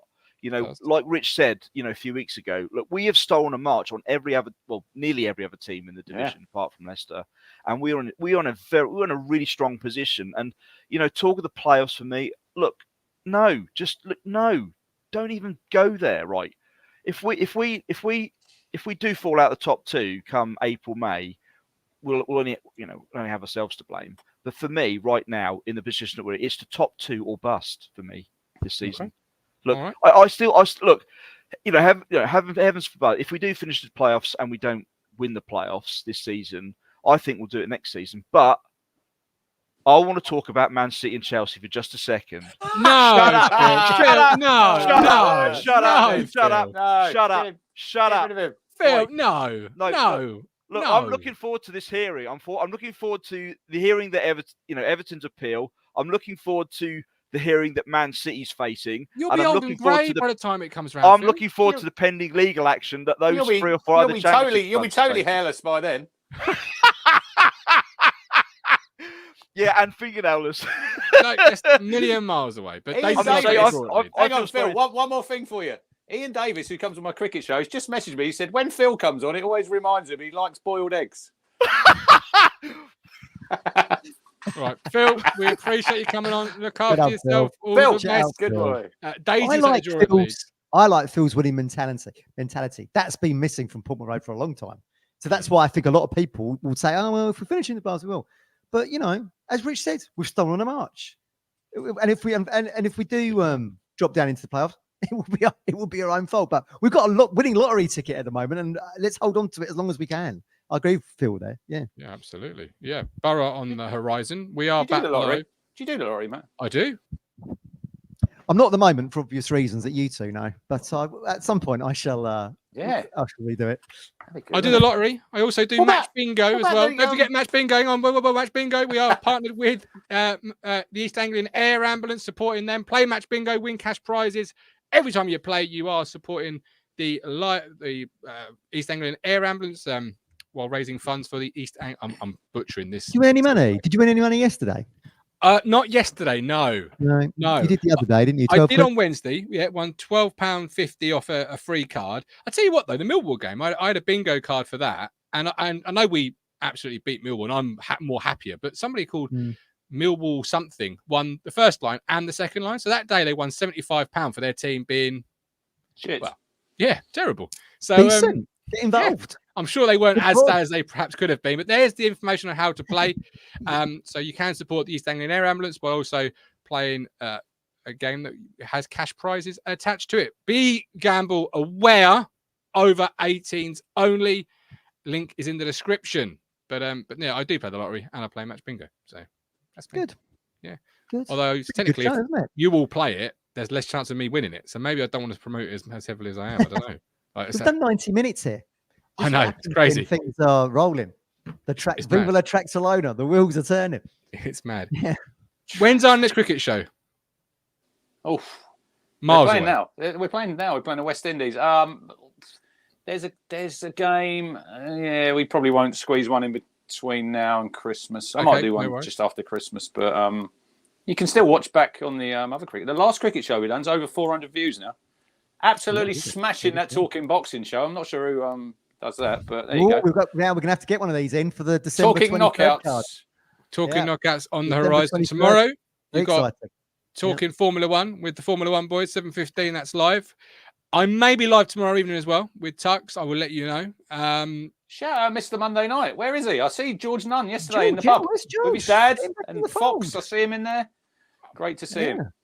He's a busy man at the moment. He's a very, very busy man. But hopefully we'll have him on again very soon. But if we're not live tomorrow, we are definitely live on Wednesday, 8 p.m. to preview the trip to the Riverside Stadium. Carrick versus McKenna. Yeah. Exciting. Yeah. So do join us. Very good. They came and watched him, didn't they? When it was him and Solskjaer came, didn't he, to a game early on in his tenure. Yeah, right. I have reached out to a few Borough podcasts. We'll hopefully have a Borough fan on to join us. And subtitles will probably be required. But do join us for that one. But for now, an hour and 32 minutes into proceedings. Thank you for watching. The viewer count has stayed at either an increasing level or a consistent level. So we've obviously been very engaging. Shout out before I go. And I think Matt should give this guy a bit of a rap as well, because he said he weren't good enough. Cameron Burgess, I didn't think you were good enough to play in the championship. I thought yesterday, he was outstanding. And I think he is it's hard because so many players have improved under Kieran. I think he's personally the one outstanding player that has improved the most. And I think he's passing yesterday, Matt. He played the ball second half down where we sat to Leif Davis, down that line. Absolute pinpoint. And I thought, you can play at this level. It's great to see. Yeah, I totally agree with you. It's brilliant to see. But can he play a level up? Well, I might find out soon. We would like to find out, wouldn't we? We'd love to find out. Yeah, that's only my skepticism about that, and that's why I'll be looking at sort of Axel and Wolfie, etc. Because I don't know if he can make that step up, where it's a bit more technically higher, if you like. He said about Axel yesterday, he was a little bit sore, I think, after the game. Kieran said so. I wasn't surprised that he didn't play back-to-back games. I think you need to just be a little bit careful with him. We're going to need him in January. You're probably going to need Fridge as well. You know, he's probably going to have some games in January to come in and play, because obviously you've got Burgess. Is Baggett away? He will be away with away. Yeah, getting minutes in Asia Cup. Getting minutes. Yeah, your finest moment, that Matt. To be fair, I think this year. All footballers need minutes. All footballers need minutes. It's why they're called footballers. Yeah, factually correct. Roy Clark says Wolfie not great again yesterday. I disagree. I thought there was one time in the first half he was a little bit slack. He gave the ball away to that Hadji Wright, and then he had a shot closed down. But I thought Wolfie. I thought he was. He did all right. He did fine. He did fine. I thought most players yesterday were decent. Yes. We've got the 3 points. We've got 6 points in the week. Come on. Brilliant. 2 points a game average again over the 3. Yeah. Mike Baker, great show, gents. Appreciate it. Daisy, fab show. Thank you. We got Lorraine, always a great watch. Thanks, lads. No, thank you all for watching. Hit the like, subscribe. Catch us Wednesday, if not tomorrow night. We've got the F1 boys live at 7:15. He is the Cruncher. He is the man from Del Monte. And I am the Gov. Thanks for watching. Adios. We'll catch you during the week. You make me smile when I think of you. If I get down low and I get blue, I can't get enough. You make me happy, I feel so fine. Oh, how I wish that you were mine. I can't get enough.